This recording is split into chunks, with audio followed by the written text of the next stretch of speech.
우리 구약성경 출애굽기서의 말씀드리겠습니다. 오늘 받으신 주보를 보시면 주보 안에 오늘 본문의 말씀이 기록이 되어 있습니다. 주보 안면을 보시면 11월의 기도가 있죠. 우리 11월의 기도에 하나님의 말씀이 기록이 되어 있습니다. 우리 11월의 기도 작자 미상으로 되어 있는데 우리 작은 몇 마디의 19절을 통해서 하나님께 마음을 이렇게 토로하고 있습니다. 우리 11월의 기도를 한번 같이 읽으신 후에 오늘의 본문의 말씀 같이 읽도록 하겠습니다. 다 가지고 계시죠? 11월의 기도. 낙엽지고 찬바람 불어오는 계절에 마음까지 차가워지지 않게 하소서. 주님의 마음을 닮아 따뜻한 사랑이 흐르게 하소서. 아멘. 우리 출애굽기서 5장 1절의 말씀 같이 읽겠습니다. 그 후에 모세와 아론이 바로에게 가서 이르되 이스라엘의 하나님 여호와께서 이렇게 말씀하시기를 내 백성을 보내라. 그러면 그들이 광야에서 내 앞에 절기를 지킬 것이니라. 출애굽기서 7장 16절과 우리 8장 1절의 말씀 같이 읽겠습니다. 그에게 이르기를 히브리 사람의 하나님 여호와께서 나를 왕에게 보내어 이르시되 내 백성을 보내라. 그러면 그들이 광야에서 나를 섬길 것이니라 하였으나 이제까지 내가 듣지 못하노라. 여호와께서 모세에게 이르시되 너는 바로에게 가서 그에게 이르기를 여호와의 말씀에 내 백성을 보내라. 그들이 나를 섬길 것이니라. 아멘. 우리 찬양을 한 장 더 하나님께 올려드립니다. 빛이 없어도 환하게 다가오시는 찬미예수 273장입니다.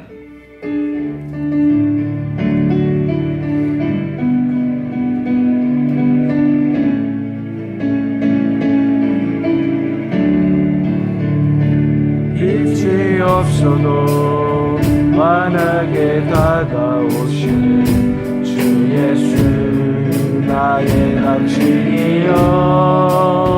음성이 없어도 똑똑히 들려주시는 주 예수 나의 당신이여.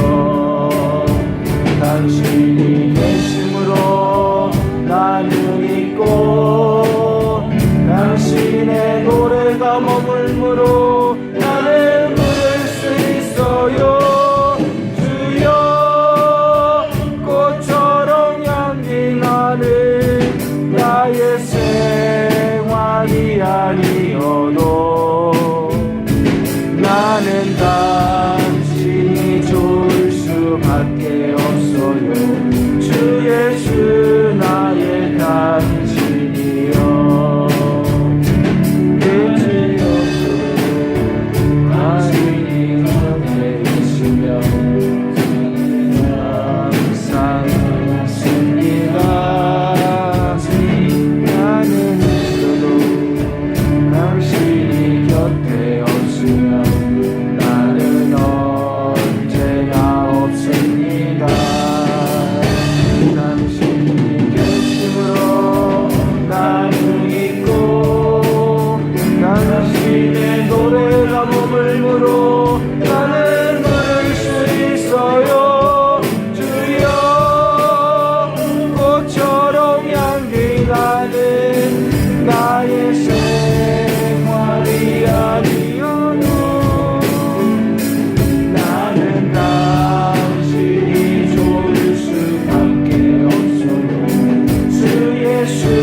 당신의 노래가 모르가 머물므로 나는 부를 수 있어요. 주여 꽃처럼 향기 나는 나의 생활이 아니어도 나는 당신이 좋을 수밖에 없어요. 주 예수 나의 당신이여. 나는 없어도 하나님 가까우시면 나는 언제나 있습니다. 나는 있어도 당신이 곁에 없으면 나는 언제나 없습니다. 당신이 계심으로 나는 있고 당신의 모르가 머물므로 나는 그럴 수 있어요. 주여 꽃처럼 향기 나는 나의 생활이 아니어도 나는 당신이 좋을 수밖에 없어요. 주 예수 나의 당신이요. 아멘. 여러분 오늘 주보를 보시면 오늘 우리가 함께 은혜를 나눌 하나님 말씀에 제목이 나와 있습니다. 주보를 다 보고 계신가요? 아멘. 예, 하나님이 애굽에서 이스라엘을 불러내신 목적이라고 되어 있습니다. 우리 한번 그 제목을 한번 같이 읽어보실까요? 하나님이 애굽에서 이스라엘을 불러내신 목적. 아멘. 오른쪽에 있는 우리 하나님의 말씀을 한번 좀 다시 한번 보겠습니다. 출애굽기서 5장 1절의 말씀 보시면 그 후에 모세와 아론이 바로에게 가서 이르되 이스라엘의 하나님 여호와께서 이렇게 말씀하시기를 내 백성을 보내라. 그러면 그들이 광야에서 내 앞에 절기를 지킬 것이니라. 하나님께서 그 당시에 이집트 임금인 바로에게 가서 이렇게 말하라고 말씀하세요. 어떻게 말씀하십니까? 내 백성을 보내라. 내 백성을 보내라. 그러면 그들이 광야에서 절기를 지킬 것이다. 이렇게 말씀하십니다. 그 밑에 있는 말씀을 보시면 내 백성을 보내라. 그러면 그들이 광야에서 나를 섬길 것이다. 내 백성을 보내라. 그러면 그들이 나를 섬길 것이다. 이렇게 말씀을 하고 있어요. 여러분한테 오늘 제가 좀 질문을 해보겠습니다. 하나님께서 하나님의 백성인 이스라엘 백성을 왜 이집트 땅에서 해방시켜서 구원해내서 불러내셨을까요? 하나님께서 불러내신 목적이 무엇일까요? 여러분 우리가 성경을 통해서 그 대답을 들을 수가 있습니다. 그것은 광야에서 어디에서요? 광야에서 하나님을 섬기라고 하나님 불러내셨다라고 하는 것입니다. 광야에서 하나님의 말씀하신 명령하신 말씀 절기를 지켜라라고 하는 것을 절기를 지키게 하기 위해서 하나님이 하나님의 백성을 불러내셨다라고 하는 것입니다. 여러분 이 하나님께서 특별히 불러내신 하나님의 백성을 뭐라고 얘기를 하냐면 거룩한 백성이다 그렇게 이름해서 성민이라고 불렀습니다. 성민, 하나님의 성민. 이스라엘 백성을 하나님께서는 내 백성이다라고 말씀하시고 거룩한 나의 사람들, 나의 백성이라고 부르셨어요. 하나님께서 이스라엘이라고 하는 이 민족을, 이 백성들을 왜 이집트 땅에서 노예살이하던 이집트 땅에서 왜 불러내셨냐면 광야에서 하나님을 섬기게 하시려고, 광야에서 하나님 앞에 절기를 지키게 하시려고 불러내셨다라고 하는 것입니다. 자, 이 하나님의 백성, 성민이라고 불렀던 이 이스라엘 백성을 오늘날에 이르러서는 뭐라고 말할 수 있냐면 교회라고 말할 수 있습니다. 교회. 뭐라고요? 교회. 교회라고 말할 수 있습니다. 교회라고 하는 원어의 뜻은 에클레시아라고 합니다. 에클레시아. 에클레시아가 무슨 뜻이냐면 하나님께서 불러내서 구원해낸 무리라고 하는 뜻이에요. 우리는 하나님의 교회라고, 하나님의 백성이라고 불려지고 있습니다. 교회라고 불려지고 있습니다. 자, 그렇다면 이스라엘 백성을 이집트 땅에서 노예살이하던 이집트 땅에서 구원해내서 불러낸 이유와 목적이 오늘 죄악된 세상에서 우리를 불러내서 우리를 선택해서 하나님의 백성 삼으시고 하나님의 자녀 삼으시고 구원해내신 이유와 목적과 동일하다라고 하는 것입니다. 믿으시나요? 아멘. 여러분, 이스라엘 백성을 이집트 땅에서 불러낸 목적과 이 세상 가운데서 우리를 하나님께서 불러내서 하나님의 자녀 삼으신 목적과 이유가 동일하다. 그것은 한마디로 얘기하면 절기를 광야에서 절기를 지키게 하려고 하는 것이고 하나님을 섬기게 하려고 하는 것이고 다른 말로 얘기하면 하나님의 말씀대로 하나님께 제사를 드리게 하려고 하는 것이다 라고 하는 것입니다. 제사는 오늘날 말로 바꾼다면 예배가 되겠습니다.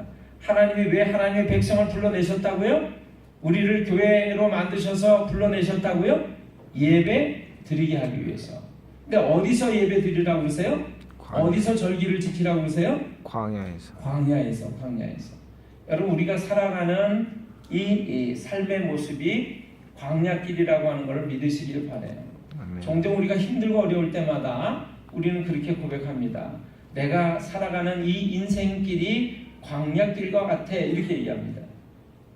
하나님은 이 힘들고 어려운 광야길과 같은 인생길에서 우리를 불러내셔서 예배를 드리게 하기 위해서 우리를 선택하시고 우리를 하나님의 자녀 삼아주신 줄을 믿으시기를 바랍니다. 아멘. 자, 그래서 하나님을 섬기게 하시려고 하나님께서 말씀하신 절기를 지키게 하시려고 제사를 드리게 하시려고 예배를 즉 드리게 하시려고 우리를 부르셨는데 여러분 하나님의 백성인 이스라엘에게 절기를 지키게 하려고 부르셨다라고 할 때 우리가 최근에 지켰던 절기가 하나 있습니다. 그게 뭐죠? 추수감사절이라는 절기예요. 이스라엘 사람들에게는요 여러 가지 절기가 있는데 유월절이라고 하는 절기와 또 무교절, 칠칠절이라고도 부르고 초실절이라고도 부르고 맥추절이라고도 부르는 이 처음에 하나님께 감사를 드리는 그 감사절이 하나 있고 또 연말에 가서 추수를 다 거둬서 하나님께 감사를 드리는 초막절이라고도 하고 장막절이라고도 하는 그러한 절기가 쭉 있었습니다. 우리가 기억하는 절기 중에 또 하나는 안식일이라고 하는 것이 있어요. 하나님은 십계명을 주시면서 이 안식일을 기억하여 거룩하게 지켜라 이렇게 말씀하세요.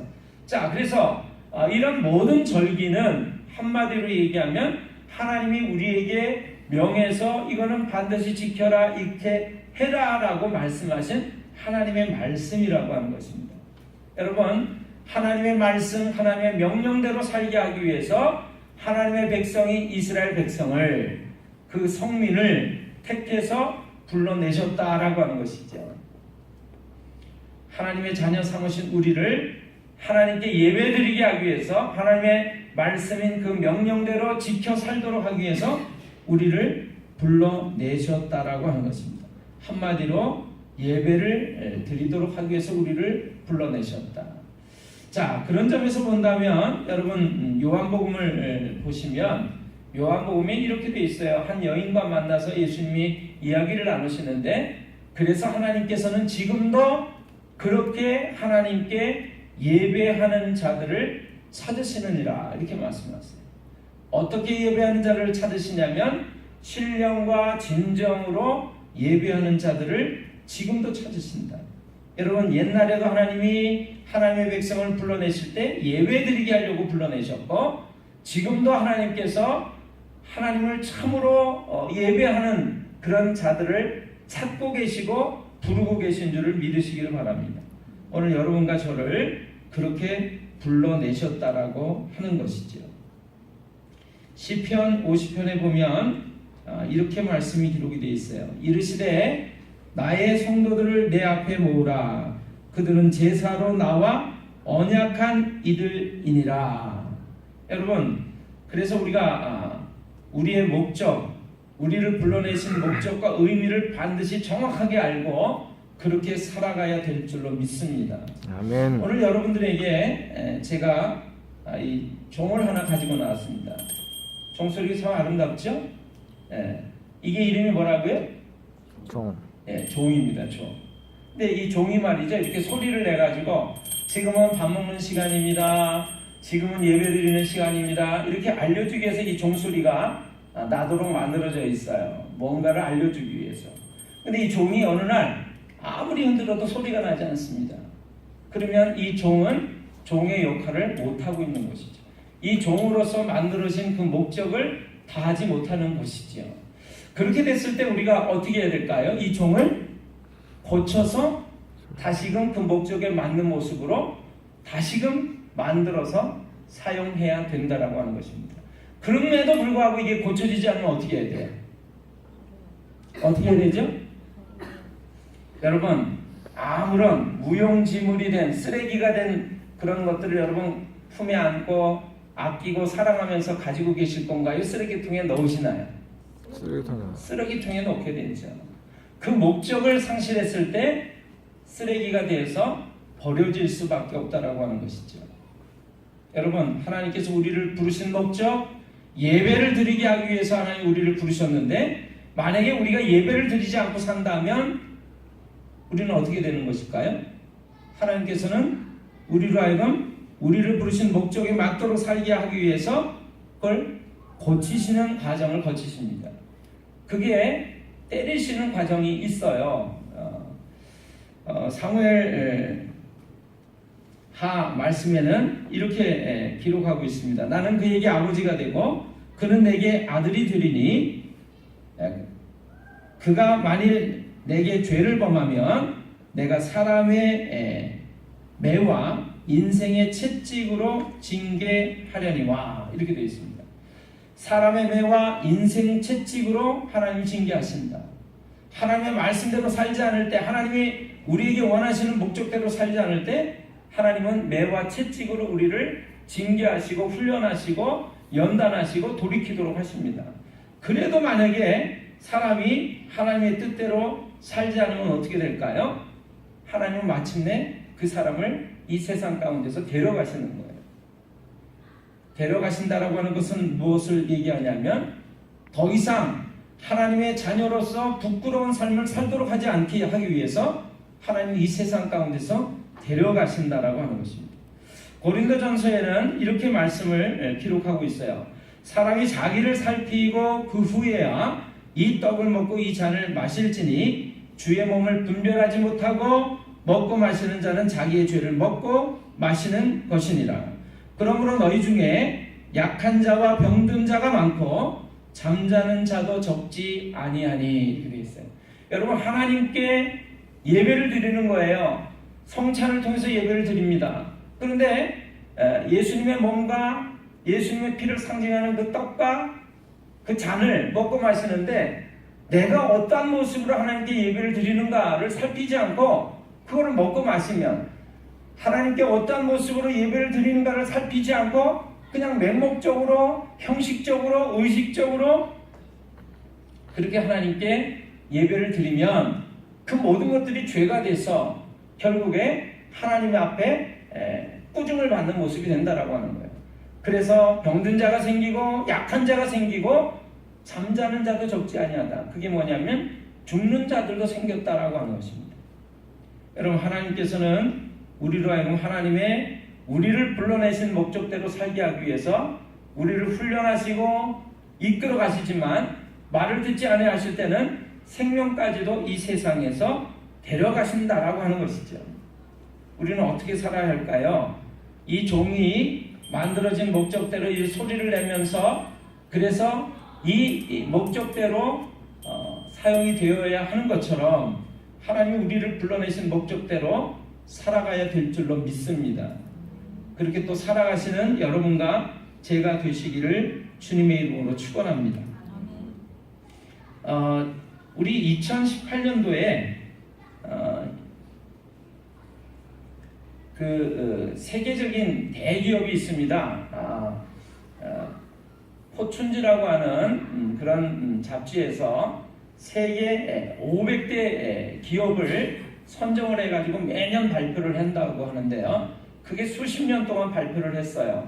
그 500대 기업 중에서 제일 1등으로 선정이 돼서 최근까지도 1등으로 선정이 됐던 회사 하나가 있습니다. 그 회사가 바로 코카콜라라고 하는 회사예요. 여러분 코카콜라 들어보셨죠? 네. 이 코카콜라가 말이죠. 얼마나 세상 사람들에게 코카콜라를 많이 파느냐라고 한다면 하루에만 6억 잔 이상의 코카콜라가 팔린다라고 해요. 하루에만 6억 잔. 여러분 놀라지도 않으시네요. 6억 잔이나 되는 그 코카콜라를 파는데요. 2006년도에 코카콜라라고 하는 이 회사 상표의 가치가 어느 정도 될까라고 하는 거를 영국의 경제지인 파이낸셜 타임즈라고 하는 데서 발표를 했어요. 근데 자그마치 우리나라 돈으로 상표 가치만 50조라고 하는 걸 발표를 했습니다. 몇 년도에? 2006년도에. 2010년도에 이르러서 다시 계산을 해보니까 상표 가치만 66조라고 하는 걸 발표를 했어요. 여러분, 제가 이 자료를 하나 갖고 왔는데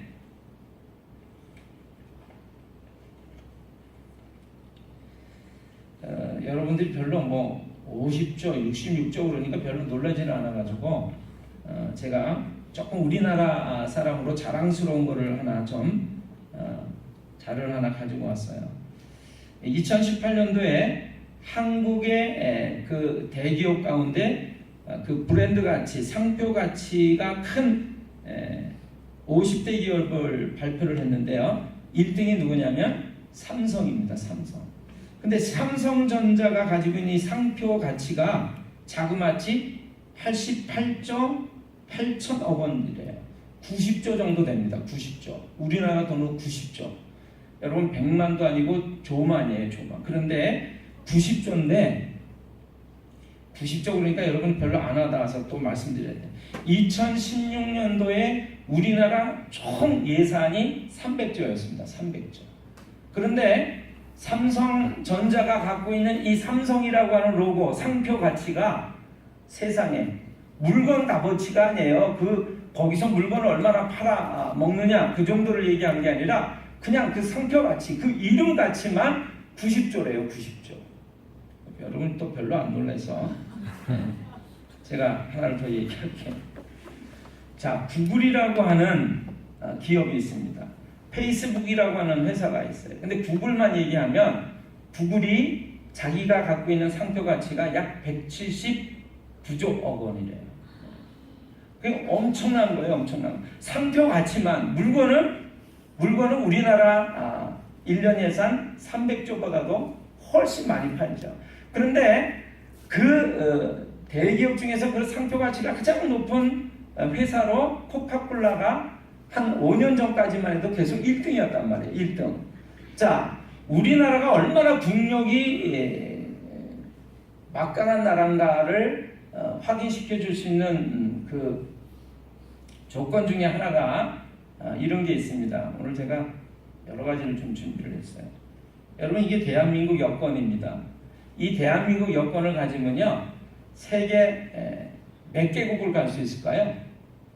자, 다른 나라를 들어가려면 그 나라에 들어와도 좋다라고 하는 허가가 떨어져야 됩니다. 그 허가를 비자라고 그래요.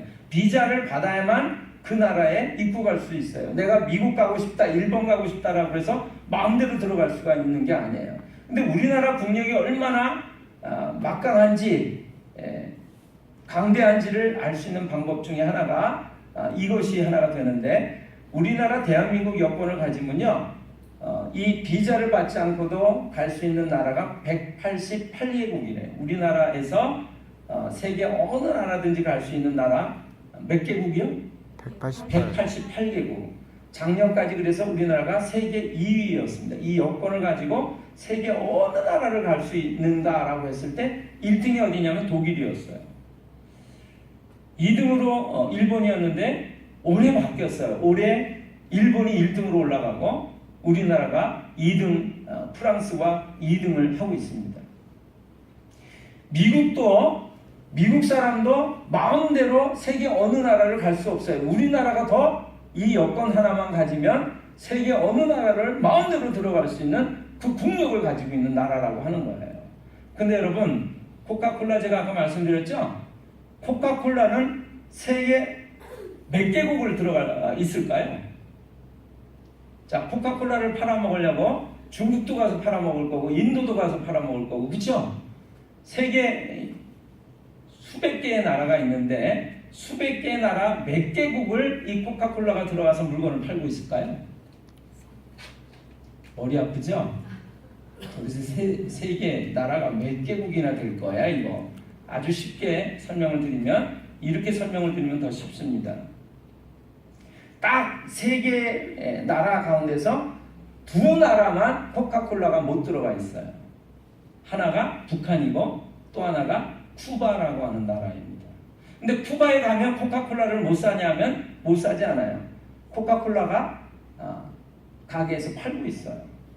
그러니까 코카콜라라는 회사가 들어가서 그 직원이 물건을 팔지 못하고 있을 뿐이지 코카콜라는 북한만 빼고는 다 들어가서 팔고 있는 거예요. 우리나라는 몇 개국이요? 이 여권 가지고 188개국. 그래서 이 코카콜라 회장이 뭐라고 얘기했냐면, 사람 핏줄 속에는 뭐가 흐릅니까? 피가 흐르죠? 나의 혈관에는 붉은 피가 흐르지 않고 코카콜라가 흐르고 있다. 이렇게 얘기를 했어요. 여러분, 얼마나 자기 정체성, 자기 자부심을 갖고 있는 말인가 하는 걸 생각할 수가 있습니다. 여러분, 여러분과 저는 하나님의 자녀입니다. 하나님의 백성입니다. 하나님의 자녀, 하나님의 백성은 무슨 목적을 가지고 이 세상에서 불러낸 존재가 되었다고요? 교회가 되었다고요? 아까 말씀드렸죠? 예배 드리게 하기 위해서. 근데 그 목적을 잃어버리고 살아가면 하나님이 때리시고 야단치시고 돌이키게 하시려고 하다가 안 되면 목숨까지도 데려가신다라고 하는 거예요. 여러분, 코카콜라를 팔기 위해서는 내 피 속에는, 혈관 속에는 피가 흐르지 않고 코카콜라가 흐른다라고 얘기를 할 정도로 그렇게 열심히 코카콜라를 판 결과 세계 모든 나라에 들어가서 코카콜라를 파는데 두 나라만 못 들어가고 있단 말이에요. 아직. 여러분, 세상에 물건을 파는 사람들도 이렇게 자기에 대한 자부심을 가지고 긍지를 가지고, 그리고 그 상표 가치만 하더라도, 그 이름 하나만 가지더라도 우리나라 1년 예산의 6분지 1, 5분지 1 정도를 상당할 정도로 그렇게 가지고 있는데 우리는 어떻게 살아가고 있는가 한번 오늘 생각해 봐야 될 줄로 믿습니다. 아멘. 결론을 말씀드립니다. 여러분이 믿든지 믿지 아니하시든지 간에 여러분, 지금 우리가 살아가는 시대는 마지막 때라고 하는 것입니다. 마지막 때라고 하는 것은 바로 하나님께서 모든 것들을 이제 열매를 거둬들여서 추수를 할 때가 됐다라고 하는 거예요. 여러분, 추수를 하면서 열매를 거둘 때 성경은 이렇게 말하고 있어요. 알곡과 죽정이를 갈라놓으신다, 구분하신다, 이렇게 되어 있어요. 여러분, 하나님의 말씀에 이렇게 말씀하고 있습니다. 추수 때가 되면 하나님께서 우리가 행한 모든 일에 거기에 상당한 보응을 한다라고 말씀하고 있어요. 선한 일을 행한 자에게는 생명으로 갚으실 것이고 악한 일을 행한 자들에게는 하나님께서 심판하시는 것으로 갚으실 것이다. 요한복음에는 선한 일을 행한 자는 생명의 부활로, 악한 일을 행한 자는 심판의 부활로 나오리라 이렇게 말씀하고 있습니다. 얼마 전에 제가 지방 교육자들과 함께 월악산이라고 하는 충주에 있는 월악산이라고 하는 곳으로 가을 산행을 갔더랬습니다. 이 교육자 회의를 할 겸 또 오랜만에 밖에서 식사도 하고 산도 한번 올라가면서 단풍 구경도 할 겸 그렇게 시간을 보낸 적이 있어요. 산을 올라갔더니요 단풍이 아주 노랗고 빨갛게 물들어서 아름다웠습니다. 그런데 그 아름다운 단풍 낙엽이 갑자기 바람이 부니까 우수수 하고 떨어지는 거예요. 그 푸르렀던 잎사귀가 아주 노랗게 빨갛게 물들기가 무섭게 기온이 떨어지니까 그냥 바람에 추풍낙엽처럼 떨어져서 땅에 떨어져 버리는 거예요. 나이 드신 어떤 누님들이 그것을 보더니 이렇게 얘기를 하시는 거예요. 얼마 안 남았어. 당신들 얘기를 하는 거예요. 둘이서 그 낙엽을 보면서 얼마 안 남았어. 우리도 얼마 안 남았어. 여러분, 우리가 오래 사는 것 같지만 청년이 금방 어른이 되고 어른이 장년이 되고 중년이 되고 또 노년을 맞이합니다. 그리고 끝이 나고 말아요. 모든 영혼은 하나님께로 이렇게 돌아가게 됩니다. 유명한 스타였던 영화배우 신성일 씨가 얼마 전에 폐암으로 운명을 했습니다. 저는 신성일이라고 하는 분을 잘 아는데 젊은 사람들은 잘 모를 거예요. 요즘에 아이돌 그룹이라고 생각하시면 됩니다. 방탄소년단이라고 생각하시면 돼요. 시편에는 이렇게 말씀하고 있습니다. 우리의 연수가 70이요 강건하면 80이라도 신속히 가니 우리가 날아가나이다. 여러분 70이요 우리의 연수가 70이요 좀 몸이 강건하면 80 정도를 지나는데 그게 신속하게 흘러간다는 거예요. 그래서 화살처럼 우리가 날아갑니다 이렇게 고백을 했어요. 여러분 그 짧은 생애를 살아가는 동안에 하나님께서 우리에게 주신 우리를 향하신 하나님의 뜻과 계획과 목적이 있습니다. 여러 가지가 있지만 오늘 우리가 하나님의 말씀을 통해서 확인할 수 있는 한 가지는 예배를 드리는 삶이라고 하는 것입니다. 믿으십니까? 아멘. 이거를 잊어버리시면 안 돼요. 이걸 잊어버리시면 안 돼요. 그 목적을 잃어버리는 순간 우리는 이 만들어진 종이 소리를 못 내는 것처럼 버려지는 존재가 될 것입니다. 예배를 드린다라고 하니까 어떤 분들은 나는 이제까지 예배를 빠짐없이 드렸어. 빠짐없이 참석해서 예배를 드렸어. 여러분 참석하는 것이 예배가 아니에요. 내 마음과 뜻과 정성을 다해서 하나님을 만나려고 애를 쓰면서 드린 예배였는가? 참된 예배였는가? 진정한 예배였는가? 그것이 하나님이 받으시는 예배라고 하는 사실을 여러분 기억하시기를 바랍니다. 아멘. 그러니까 많은 사람들이 그렇게 얘기할 것입니다. 나는 20년 동안 30년 동안 한 번도 빠짐없이 예배에 참석을 했고 신앙생활을 잘 해왔어. 아닙니다. 참석한 것이 예배가 아니에요.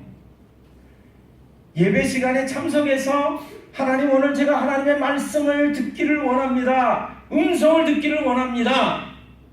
그래서 그 하나님의 말씀이 오늘 나에게 들려져 와야 되는 것입니다. 깨달아져야 되는 것입니다. 그리고 내 마음을 다해서 하나님께 감사로 예배를 드리게 되는 것이 하나님이 우리에게 원하시는 참된 예배라고 하는 것입니다. 아멘. 하나님이 애굽에서 이스라엘 백성을 하나님의 백성을 우리를 이 죄악된 세상에서 불러내신 목적은 예배를 받으시고자 하는 데 있어요.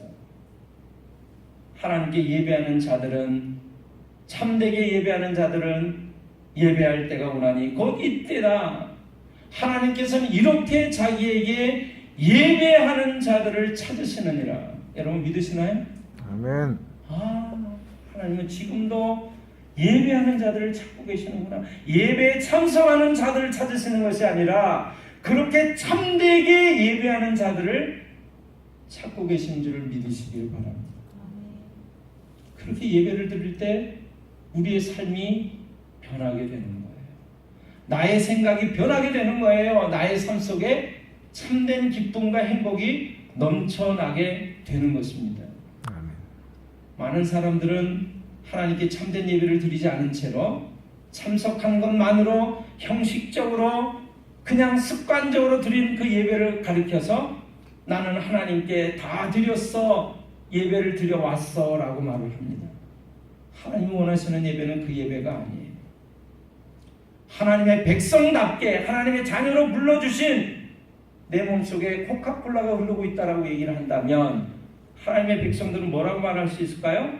나의 피 속에는, 혈관 속에는 예수님의 피가 흐르고 있습니다. 나를 위해서 피 흘려 죽으시기까지 사랑하신 그분의 사랑이 내 가슴 속에 흐르고 있습니다.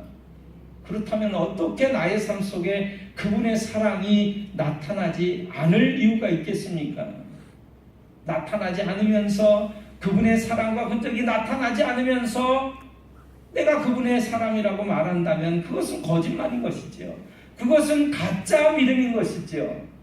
믿음으로만 우리가 하늘나라 간다고 말을 하는데, 믿음은 그래서 동사라고 하는 것입니다. 동사. 여러분, 우리의 삶을 통해서 믿음이 확인이 되어야 되고 증명이 되어져야 될 줄로 믿습니다.